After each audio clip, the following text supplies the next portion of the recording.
Hello दोस्तों, कैसे हैं आप सभी। जैसे कि आप सभी जानते हैं कि इन वीडियोस में हम एसएससी के प्रीवियस ईयर क्वेश्चंस डिस्कस कर रहे हैं, जो कि जी के जीएस के क्वेश्चंस हैं। और इसमें जो ये हमारे क्वेश्चन चल रहे हैं, ये हिस्ट्री के क्वेश्चन हैं। चलिए देर न करते हुए अपनी वीडियो को स्टार्ट करते हैं। आज का जो हमारा पहला क्वेश्चन है वो है निम्नलिखित मगध के राजवंशों को कालानुक्रम में लिखिए। तो इसमें जो ऑप्शन है वो है पहला है नंद वंश, दूसरा शिशुनाग वंश, और तीसरा है मौर्य वंश, और चौथा है हर्यक वंश। तो इन वंशों को हमें क्रम में लगाना है। तो देखिए, सबसे पहला जो वंश था वो था सबसे पहले हर्यक वंश, और जो उसके बाद था वो था शिशुनाग वंश, और तीसरे पे जो था नंद वंश, और जो नंद वंश के बाद था मौर्य वंश। इसमें क्या था कि जो नंद वंश का अंतिम शासक था धनानंद, उसे मारकर जो मौर्य शासक था चंद्रगुप्त, उसने जो है नंद वंश के शासक घनानंद को मारकर मौर्य साम्राज्य की स्थापना की थी। तो इस प्रकार इसका जो हमारा आंसर हो गया, तो पहले 4, उसके बाद 2, और फिर 1 और 3। तो ऑप्शन सी हमारा इसका राइट आंसर हो गया। तो ये आपको क्लियर हो गया होगा। अब बढ़ते हैं नेक्स्ट क्वेश्चन पर। देखिए, हमारा नेक्स्ट क्वेश्चन है ऐतिहासिक एलोरा गुफाएं इसके समीप स्थित हैं। तो इसमें जो ऑप्शन है वो हैं दिल्ली, आगरा, अहमदाबाद, औरंगाबाद। तो हमें बताना है कि जो ऐतिहासिक एलोरा की गुफाएं हैं वो किसके जो समीप स्थित हैं। तो इसका जो देखिए राइट आंसर है आपका वो है ऑप्शन 4, यानी कि औरंगाबाद। यानी कि जो एलोरा अजंता की गुफाएं हैं वो औरंगाबाद के समीप स्थित हैं।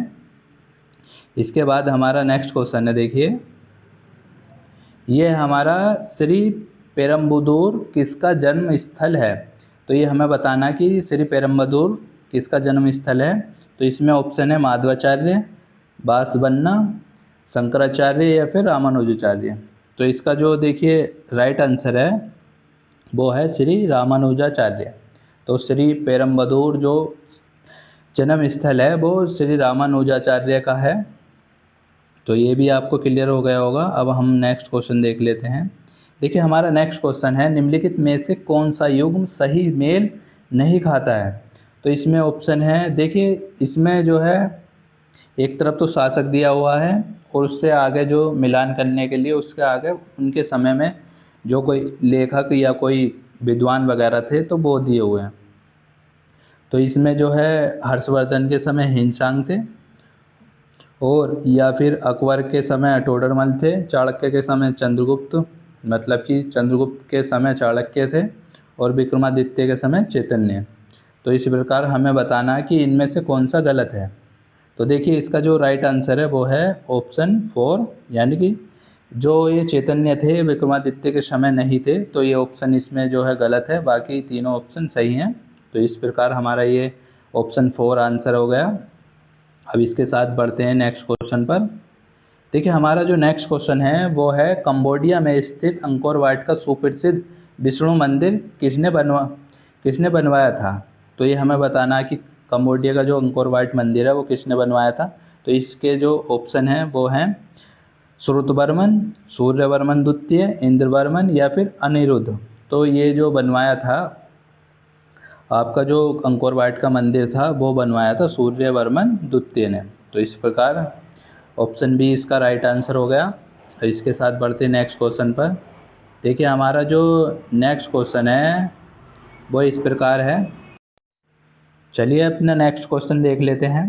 देखिए, हमारा नेक्स्ट क्वेश्चन है निम्नलिखित का मिलान कीजिए। इसमें एक तरफ मंदिर दिए हुए हैं और एक तरफ उनका राज्य दिया हुआ है कि जिस राज्य में वो मंदिर स्थित है।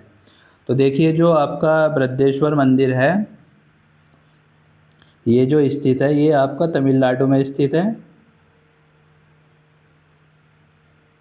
और जो दिलवाड़ा मंदिर है ये राजस्थान में स्थित है, और जो ये लिंगराज मंदिर है ये आपका उड़ीसा में स्थित है, और जो हम्पी के स्मारक हैं ये कर्नाटक में स्थित है। तो इस प्रकार हमारा जो है क्या बन गया, जो पहले का जो बी बन गया, और जो दूसरा है इसका डी बन गया, और तीसरे का ए, और चौथे का जो सी। तो ये कौन से ऑप्शन में है? ये आपका है ऑप्शन 3 में है। ये पहले का बी, दूसरे का डी, तीसरे का ए और चौथे का सी। तो इस प्रकार ऑप्शन सी इसका राइट आंसर हो गया। अब इसके बाद देख लेते हैं नेक्स्ट क्वेश्चन।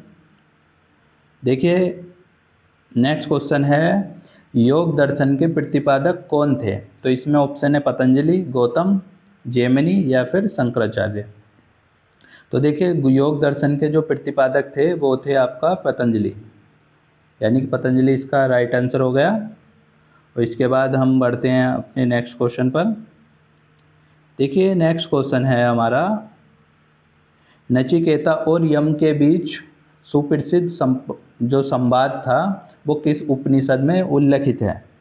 यानी कि किस उपनिषद में वो दिया हुआ है ये हमें बताना। तो इसमें ऑप्शन है छांदोग्य उपनिषद, मुंडकोपनिषद, कठोपनिषद या फिर केनोपनिषद।